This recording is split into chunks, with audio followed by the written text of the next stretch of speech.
All right. And hi guys. Technically, this is take two. Because we had technical difficulties with our sound we engineer. Yeah, we recorded like 15 minutes of it. Like 20. Yeah, like 20 minutes exactly. Yeah. And now that's all gone. Yeah, my mic wasn't going, so now we have to retake it. It's fine. It's better. Okay. Yeah.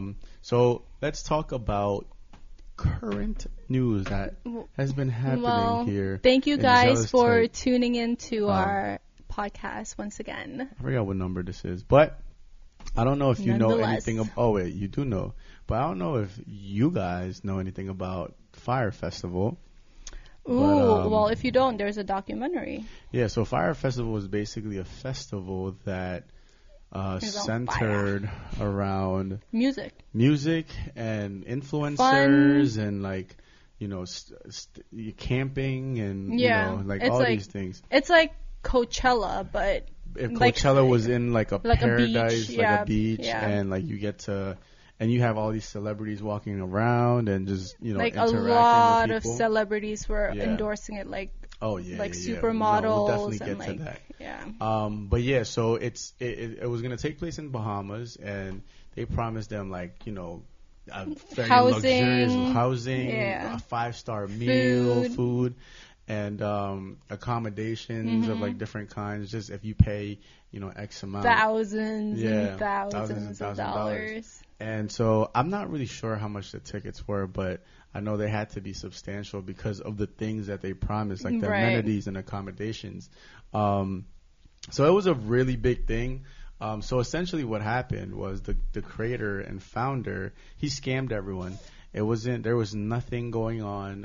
When a lot of the people who had tickets, when they traveled there, nothing happened. There were no camping tents or staging, no toilet. The food was like bread and cheese in the middle, and they were stuck. They were stuck. Anywhere. Yeah.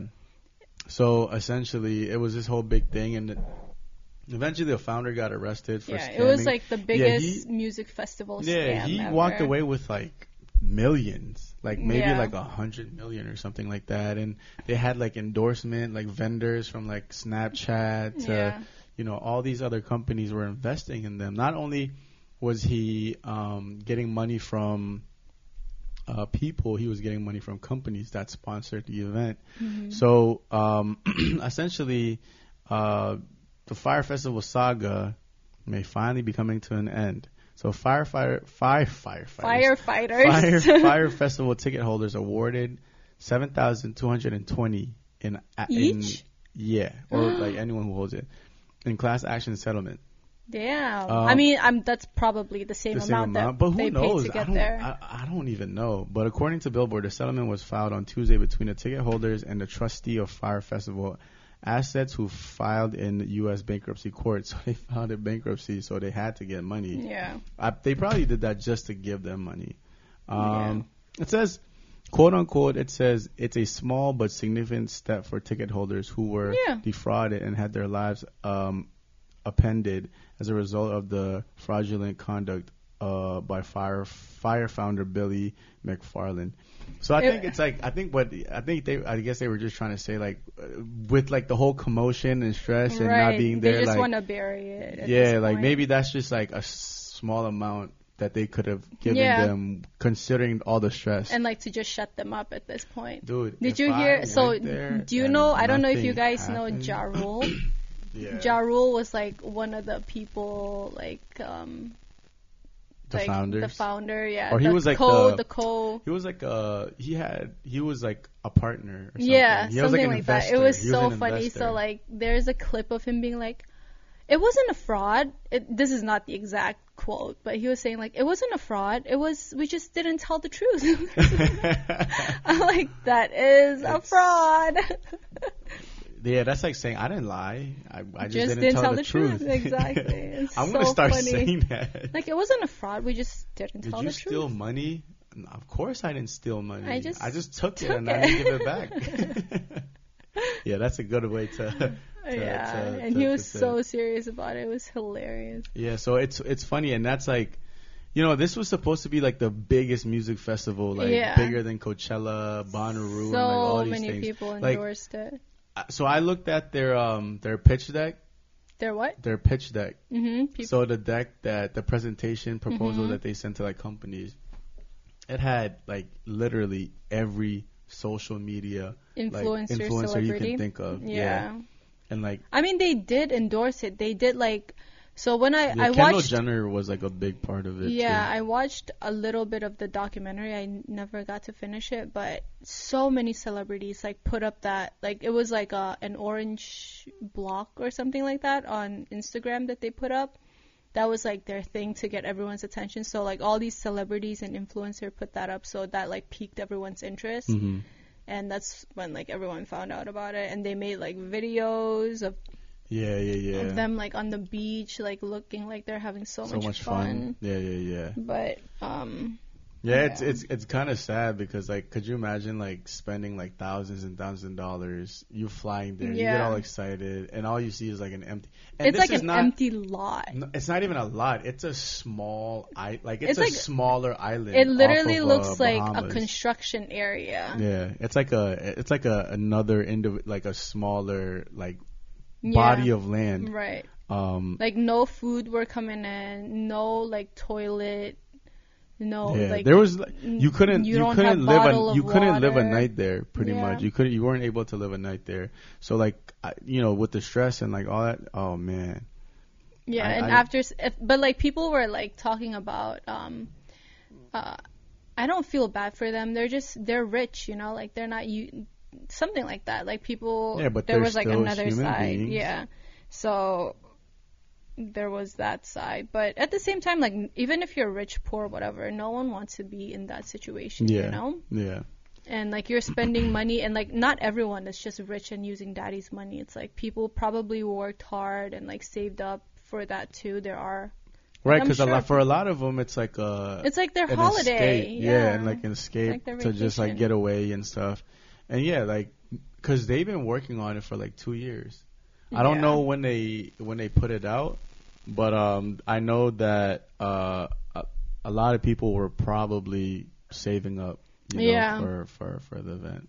Yeah. But with that being said, welcome to another episode of the Foreign Podcast, where we discuss the wellness side of being a foreigner in a new environment and headspace.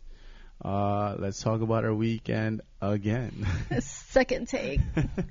Okay, now it'll be easier because now we know what to talk about. Maybe I'll say something different. Okay. Like something that happened a little bit different. So this weekend we did hot pot at our house. It was really good. Earlier I talked about how I like leftover hot pots. Leftover hot pot, I guess. Just tastes overnight better. Hot pot. It just tastes better. I don't know. I like it. I like it a lot. Yeah. I, for one, prefer... Agree. No, for one, prefer the regular... I mean, yeah, the regular is good, but... By the way, do you have Advil or Tylenol? Yeah. But, Can I have one, please? Right now? Yeah. Like, I'm cramping right now. Oh. Okay. Water, please. But yeah, so my weekend was chill. I met this guy. So we were talking about this whole birthday thing. So I met this guy. They said we mentioned it before. For an episode too. Yeah, he was going to his friend's birthday party, but for the second time a month later, because the first time she was too drunk and can't remember like what the heck was going on. So she's like telling all her friends that she wants to do it again, but this time she'll be more conscious and more aware of what's of what's happening. Thank you so much. Jesus Christ. Yeah. My girls, you guys know sometimes you just need it. But yeah, so that was pretty much my weekend, and I got to hang out with my brother's friend. I guess now he's my friend, his son. We get to hang out with him like every 2 weeks on a Sunday, so that was pretty cool. really makes me think, do I want one? Is it a disposable? Can I return it?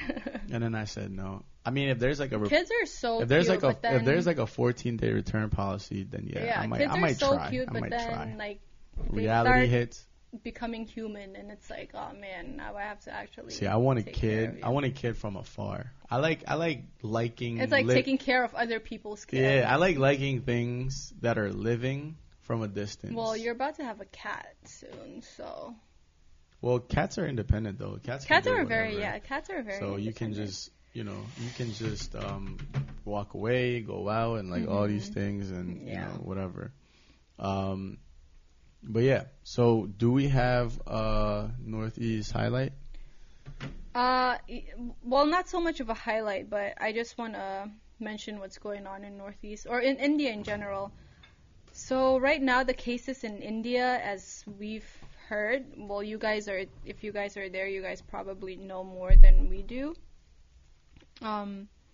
The cases are very high. Like, they're really? rising again, like, a lot. So, for us, like, we know more of, like, what's happening in Mizoram because we have families there who are updating us and everything. So, right now, in India, they're closing. Well, before, they were pretty much open. Like, I would see a lot of people on social media, like, going to weddings. Yeah. Like, not really having, like, a restricted amount of people or, like... Yeah. Things look like it was opening back up, and like it looked like not a lot of people are, living with cases and things like that. But recently, like, the cases have gone up so badly that they have to have like cut back on like school. So right now, like what I read on the news is that they shut school down for like class 8, grade 8 down, class 8 down. Yeah. So like those are like. Which is funny to me. Right now? Yeah, which is funny to me. Not funny, but interesting to me because so I guess like from middle school onwards, like are shut down. But then higher like school, like I guess high school and colleges are up to the people, like whoever is handling that school. Yeah. But here, it's like the younger you are, you go back to school. Right. Faster. It's like less scary, less susceptible, I guess. They're less susceptible to the virus. But if you're in college, it's just like, no. Like, people don't really want to go back. So it's just kind of like completely opposite. So I kind of find that interesting. And so like in Mizoram, they have like a curfew again at 8 o'clock. And like, the gathering amount is limited to 50. So, like, let's say you have a funeral or a wedding or something. It has to be, like, 50 or less. Yeah. And they have, like, night church that they do there. I don't know if it's every night or a weeknight or something. Wait, what is this? So, like, they go to church at night. Oh, okay. So, they closed that down and, they have curfews and things like that now, and it's just like how it was like at the beginning of when like the whole pandemic and like when everything was crazy, which is really sad because India's what I heard is a lot of the cases that are happening is because of the people coming from another state. So let's say they're coming from Delhi or Kolkata or something. Also from like outside of Northeast. So like it's like people coming back. Yo man, home. kick them out. That's what I heard. That's what causing the spike in the treat cases. Them how they treat us. It's like nah. So I don't know if that's true, but that's what I heard. And the cases in India is like going. I feel Northeast like Northeast is more spread out, so I believe that. I believe that. When we were talking to my aunt on Sunday, she was saying that like they were becoming like the second highest rate, or they were like catching up to U.S. What, Northeast? No, India. The cases in India was catching up to the U.S., which is crazy. I mean, they do have more people, but... And it's so, like, cramped. It's, like, so many, like, people just, like, Also, like, a lot of people live, like, together. Like, they live with family a lot. And like, so, man, start kicking these people out. I think of people, like, in the slums, like... Like, you know, like if it spreads there, I feel like it's just gonna spread so quickly. And like people are so poor, like there's so many people who are so poor who cannot afford health care. Yeah. And I wonder if the vaccines are all free, and I don't know, man. Yeah, but I'm just glad. Nonetheless, start kicking these people out. Or like people just have to like, I don't know. We just all need immunity, herd immunity. But more people have to get vaccinated. Yeah, I mean, it like I said, it definitely has to do with, you know how like in India, like we're considered foreigners, like that's what they say. You know what's so crazy? I saw this quote where it was like, "I'm too foreign in my home country, and I'm too foreign here." You know what I mean? Which is so true. Yeah. Like. Yeah. I mean, that's why it's called the Foreign Podcast. That is true. That is true. You know, that's like our whole thing. Yeah. Are you just figuring that out? No. She said, I'm foreign here and I'm foreign there. Like, I'm like, yeah, no, it was this like is why I'm we're saying doing like this. There's like a whole quote for it. I know. I'm gonna read the quote. Okay, here we go. No, I'm not gonna read it. No, read it. You might as well, because now you gotta look. But while she's looking this up, I just want to wish everyone from my Assamese brothers and sisters, Rongali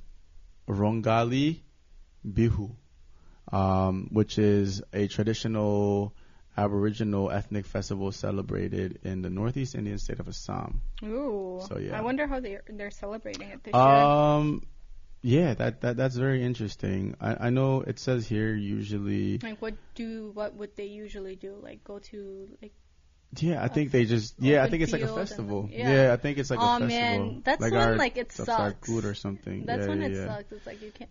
That's also the other thing. Like Topsail, that's like a huge festival in Mizoram, right? They celebrated that. Oh really? In Mizoram this year. Yeah, I was so surprised. Yeah.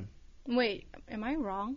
I think they did. I think they did. If I'm wrong, let me know. But I'm pretty sure I saw something. Yeah, it's a harvest festival in Assam. So this is the quote. It says, "So here you are, too foreign for home, too foreign for here, never enough for both."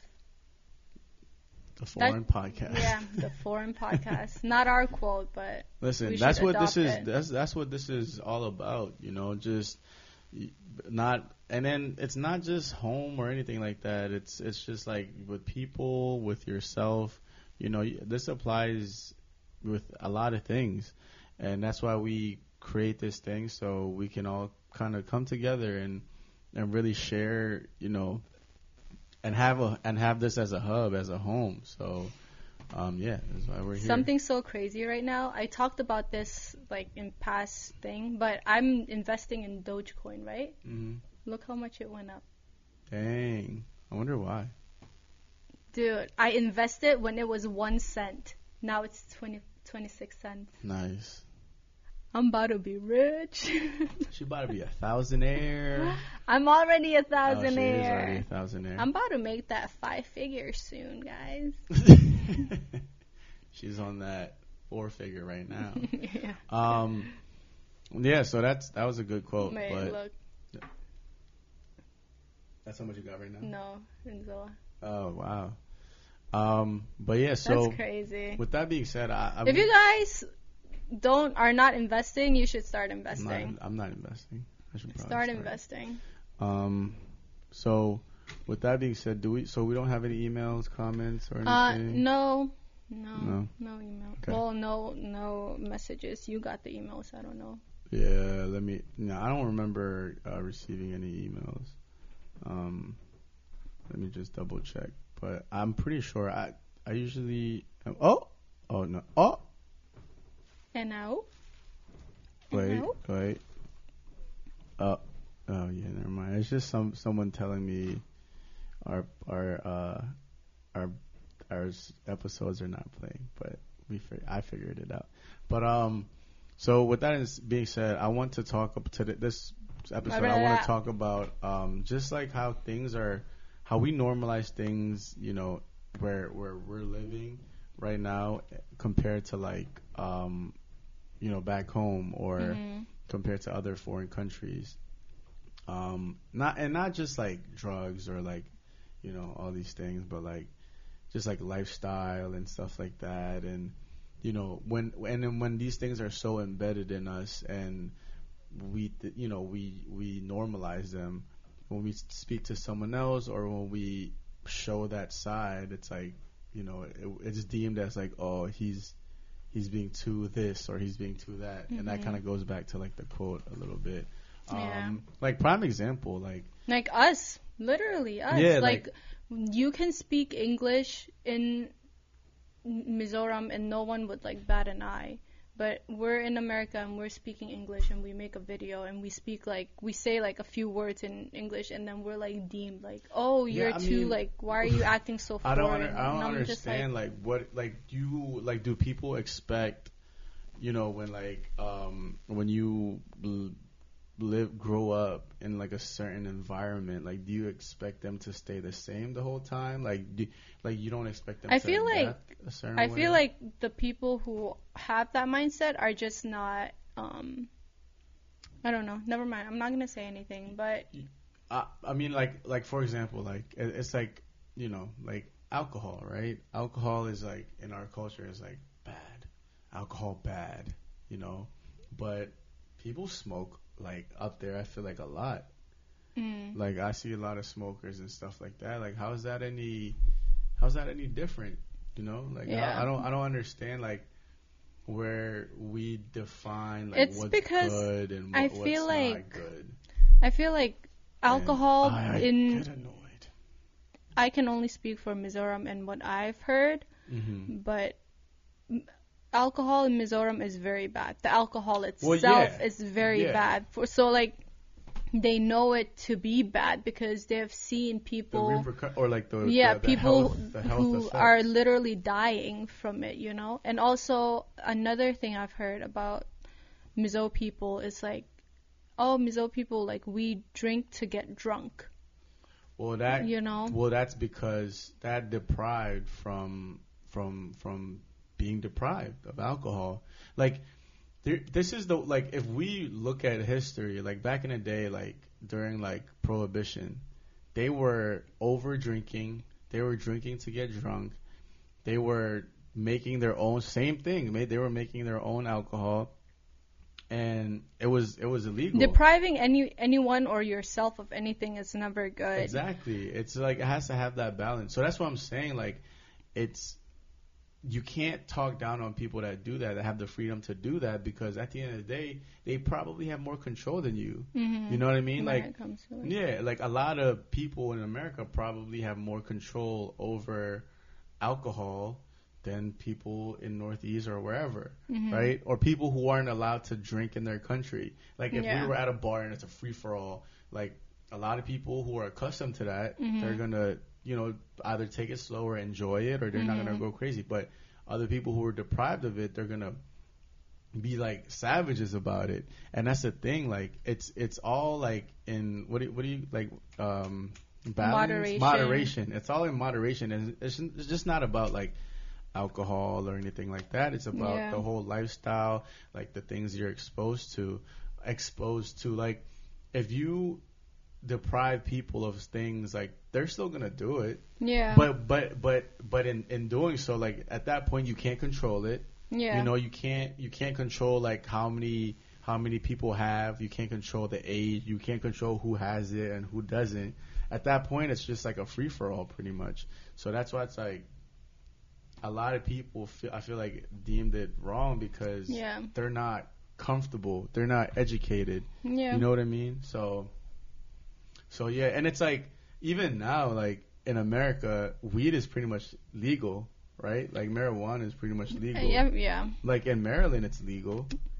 Isn't it just for medicinal use? Especially in D.C., it's recreational. Oh. Yeah. Okay. Like it's recreational in Maryland. It's recreational in D.C. Everywhere in the West Coast. Now in New York. Now in New Jersey. It's recreational. Like you can literally walk around smoking weed and cops can't say anything. You can't get in trouble. Damn, before people would be like thrown into jail, serve 15 years for like a gram.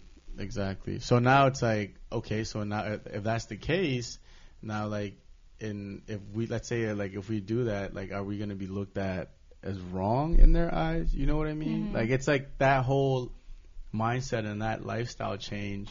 It's like it really affects like how people view us because we're so normalized to it now. Yeah. Like it's like the same thing. I think it's in Colorado.